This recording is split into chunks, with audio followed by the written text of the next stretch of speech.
سلام برعکس یوتیوب، سهیل اقتصادی هستم. امروز با فربد از تایلند. ولی قبل از اینکه بحث رو شروع کنیم دو تا چیز میخوام بگم. داشتیم حرف میزدیم با فربد راجع به اینکه دخالت یعنی نفهمیدن آزادی صحبت توی جامعه ایرانی. داشتیم راجع به این صحبت می‌کردیم که من داشتم میگفتم آقا کلا به نظر من کل ایرانی‌ها نفهم بالای 90% دارم میگم نمیفهمن آزادی کلام یعنی چی. مثلا میگفتم مثلا توی دوران مهسا امینی مردم میگفتن دولت میگه 1 2 3 نه 4 5 6. من میگفتم که باید مردم بگن که 1 2 3 نباید تنها باشه، باید باشه 1 2 3 4 5 6. اینو مردم نمیتونن بفهمن. یعنی همین که مثلا به یوتیوبرها میگفتن ویدیو نذارین. حالا کاری نداریم. فربد یه حرف جالبی زد، گفت حالا این تو در لول گنده داری نگاه میکنین، در لول پایین هم همینه. یعنی مثلا من یه دونه استوری میذارم توی اینستاگرام، این قور میزنه، عمه اینو میگه، خاله اینو میگه، دایی اینو میگه، هی داستان میشه. بعد دیدم راست میگه و یاد خودم افتادم که گفتم من چرا این موضوع رو ندارم. بعد فکرم که اون من دارم و خواستم به فربد بگم چی شد. گفتم بس بزنین توی اپیزود بگم که بچه‌ها بشنون. من مامان بابام آزادی حرفو میفهمن، جز اون 10%. واسه همین قاعدی کارم راحت تر بود و به مامان بابا نباید چیزی میگفتم که مثلا شما منو ول کنین. اونا میدونستن که اگه به من میگن من گوش نمیدم. شاید آزادی کلامم نیست. اونا میدونستن که من حرف گوش کن نیستم. یه دولش کن همینی که بهش چون من معمولا بدتر میکنم. مثلا اگه مثلا بگه سهیل نگو دول میخوری یا پلو، دیگه من هر اپیزودم شروع میکنم آقا اسم من شد دول میخوری یا پلو، مثلا تیشرتشو تولید میکنم شروع میکنم فروختن. یعنی مریضم. مامان بابا خب منو بچه‌شون میشناسن، میدونن من مریضم. واسه این کارو با من نمیکنن. یه بار زنگ زدن که یه نفر از ایران ناراحت شده اینو گفتی یا این کارو کردی یا اینطوری صحبت کردی، اگه میشه نکن یا اون ویدیو رو بردارید. نمیاد دقیقاً چی بود این اتفاق که افتاد. من به مامانم اینا گفتم که بگین کی بوده، من زنگ بزنم ایران یارو رو جر بدم که تو مثلا به سگ کی هستی به من میگی چیکار کنم. بعد مامانم چون میدونه من دیوونم به من نگفت. بعد اونجا بهش گفتم که مامان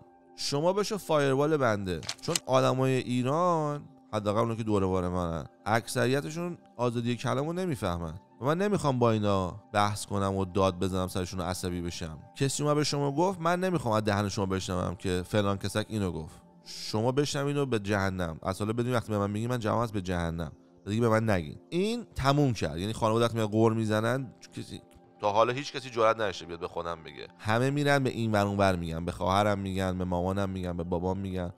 اونام دیگه فایروالن دیگه. من اصلا نمیدونم از اون اتفاق افتاده یا نه. از اون ور یه بار یه ویدیو گذاشتم راجع به پسرعمم صحبت میکنم که همجنسگراه و میخوام اینو رایج کنم بین آدما که بدونم آقا اینم هستش، مثلا به ما چه ربطی. قبلا 2 تا بود، الان 6 تا سکس تموم شد. حالا 7 تا 4 تا فرق نداره، بیشتر از 2 تا. من یه ویدیو گذاشتم که این کارو خوب بکنم. عرفانم توی ویدیو هستش. ویدیو هم چند میلیون ویو خورد و مطمئنا تأثیری گذاشت دیگه، وایرال شد. از اینجا تو آمریکا یه ویدیو 250,000 تا ویو میخوره رو بهش میگن وایرال. تو آمریکا که 400 میلیون جمعیت داره، یه تو ایران وقتی 2 میلیون میخوره سوپر وایراله دیگه. پس این ویدیو حتما یه قطره‌ای میشه توی اون دریاچه فرهنگ ما که داره همینجوری ساخته میشه و میره جلو. حتما من یه تأثیری گذاشتم. خب من خیلی احساس خوبی راجع به این میکنم. احساس میکنم که من یه کمکی کردم به کامیونیتی آدمایی که الکی دارن زجر میکشن بی دلیل به خاطر فقط حرف نزدن راجع به اینا. بعد دخترم یعنی برادر همین کسی که دارم صحبت میکنم به من مسیج میزنه که مامان 90 ساله ما اگر اینو تو اینستاگرام ببینه ناراحت میشه که تو اینو گفتی راجع به اون رابطه‌شون و این حرفا. اتفاقی که 15 سال پیش خاطره دارم تعریف کنم. بعد حالا خاطره چیه؟ من خواهرم شوهرش براش گل خرید، دوست پسرم شاکی شد که تو چرا واسه من گل نخریدی. اینم خاطره است. یعنی مثلا این چیزی که چک زد تو صورتش، نمیدونم لوش داد به خاطر اینکه به الکی گفتش این جی جیه. نه این دعوای خیلی معمولی، کفش تو چرا دم در جفت نکردی، مثلا تو این لول دعوا. آره این ناراحت میشه و فلان و بسار. بعد من اصلا پروکور کردم ریخت که یه نفر چقدر میتونه اسکل باشه بیاد همچین حرفی بزنه. منم یه دونه ایمیل یعنی جواب خیلی وحشی بهش دادم که اولا به تو هیچ ربطی نداره من چی میذارم و هیچ وقت دیگه تو زندگی سعی نکن که خاطرات منو کنترل بکنی که من چی رو میخوام استفاده کنم از زندگیم، چی رو نمیخوام استفاده کنم. دوما اولاغ من دارم این کارو برای برادر و برادرای تو، برادر شبیه برادرای تو این کارو دارم میکنم. من که همجنسگرا که نیستم، بچه‌م که همجنسگرا که نیست، بابام که همجنسگرا که نیستش. من دارم به خاطر اینکه دیدم پسرم زرج کشید از کشور رفته به خاطر دودول بازیش، من دارم حرفا میزنم که اون یارو سیو بشه. یعنی اگه همه دنیا بیان بگن چقدر کار بدی کرده سهیل، حرف بد زده، ما نمیخوایم مثلا آدمای همجنسگرا رو ببینیم، تو دیوس بعد جزء کسی باشی که دمت گرم سوهل، تو جزء اونا که نیستی، چی تو تنها کسی هستی که به من قور میزنی؟ اصلا پراکور کم ریخت، یه جوری بهش توپیده کنم دیگه به من اصلا مسیج نزن. یعنی تو انقدر احمقی مثلا نمیخوام دیگه با حرف بزنم سر اینکه مامان من امکان داره ناراحت شه، به جهنم که عمه من ناراحت شه. یادم با خشایار تو تورنتو اولین باری که دیدمش به من میگفت براش عجیب بود که من مثلا همجنسگرا رو توی بفرمایید شام ساپورت کرده بودم. بعد خودش بهم میگفت برای من عجیبه، من بودم نمیکردم. بعد تموم شد. چند سال پیش دوباره داشتم با حرف میزنم، گفت یادت من تازه اومده بودم مثلا اسکل بودم اینجوری فکر میکردم، اون اولین باری که نشین از من شنید دیگه. 3 سال بعد که تغییر کرد من شروع تغییرش بودم. میفهمید چی میگم؟ بعد اون خوش به یکی دیگه میگه، یکی دیگه میگه، یعنی افکتش همینجوری میره سالیان جلو، یکی دو بار نیست. خواهر یارو اومده به من میگه این کار نکن و من اصلا باور نمیشه که چقدر چیزای خانواده ایرانی فوزونن و دخالت میکنن و حق به جانب میدونن. که من الان فکر میکنم این ویدیو بعد سوال اشتباه کرده بذار به راه راست هدایتش کنم. بابا سگ کی تو؟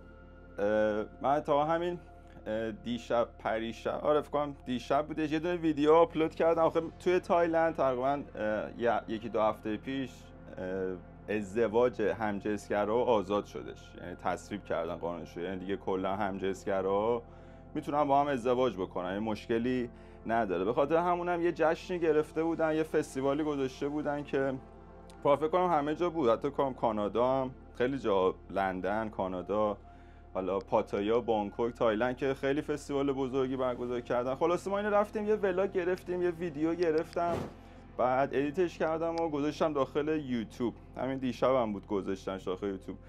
هنوز که هنوزه داشتم یه سری کامنت میگرفتم، حتی اکثرا خب کامنت های خوب میدادن، ولی بازم اون لابلای یکی بود که مثلا میگه چرا خب داری اینا رو رواج میدی، مثلا برای چی از اینا ویدیو میگیری که چی بشه، مثلا تو سبک ما نیستش اینا. ولی در کل این چیز آزادیه، یعنی مثلا تو خود تایلند همین همجنسگرا بالا یا اینجا مثلا دو جنسا، ما اینجا مثلا بخوایم نفهمن توی تایلند مثلا بهشون برنخوایم بهشون میگیم دو، بین خودمونا حالا مثلا فارسی صحبت میکنیم میگیم مثلا دوه، اون یک اما معمولی میشه، دو هم اون میشه. حالا نمیخوام مثلا دقیق بگیم حالا یا اون لیدی بوی، اون مثلا لزبیانه، حالا هر چیزی.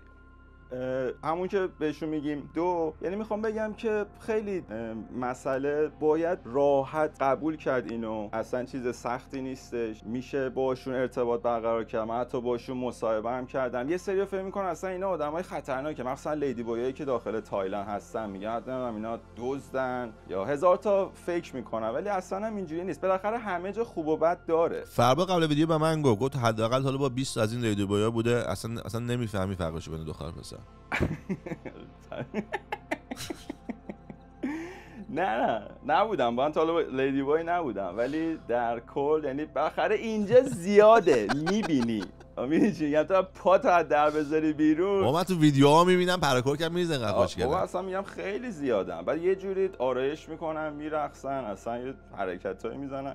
در کل میگم اینجا زیاده، ولی خب هنوز فرهنگش حالا نمیدونم تا یه حدودی جا افتاده. یه سری هنوز شاید نمیتونن قبول بکنن، ولی چیزیه که باید قبول کردش دیگه.